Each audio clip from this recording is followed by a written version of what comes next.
बजरंगी जी।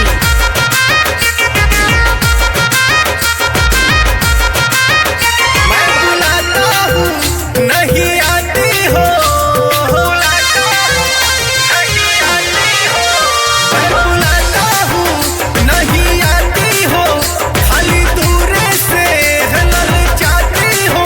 घर में मम्मी है, बाद में हम बात करेंगे। ओ जानू कल सबको मुलाकात करेंगे। ओ जानू कल सबको मुलाकात करेंगे। हम प्यारी और मोहब्बत का बात करेंगे। हम प्यारी और मोहब्बत का बात करेंगे। ओ जानू कल सबको मुलाकात करेंगे। ओ जानू कल सबको मुलाकात करेंगे।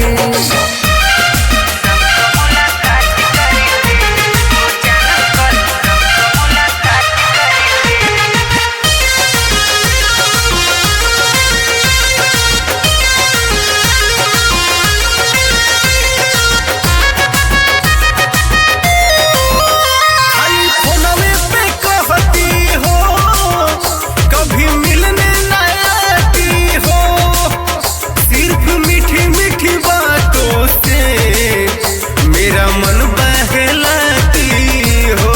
ऐसे मेरा मन बहलाती हो। खाली फोनवे पे कहती हो, कभी मिलने न आती हो, सिर्फ मीठी मीठी बातों से मेरा मन बहलाती हो। मिलने आओ ना, मुझे तड़पाओ ना, ऐसे बोलो ना, हम न कभी घात करेंगे। ओ जानू कल सबको मुलाकात करेंगे। ओ जानू कल सबको मुलाकात करेंगे। हम प्यारे और मोहब्बत का बात करेंगे। हम प्यारे और मोहब्बत का बात करेंगे। ओ जानू कल सबको मुलाकात करेंगे। ओ जानू कल सबको मुलाकात करेंगे।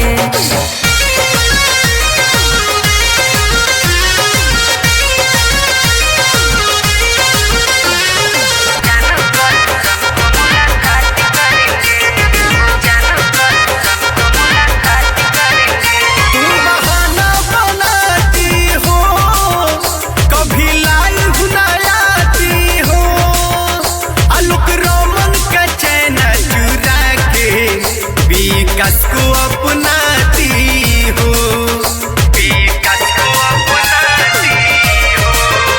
तू बहाना बनाती हो, कभी लाइव न आती हो, आलोक रोमन का चैन चुरा के विकास को अपनाती हो।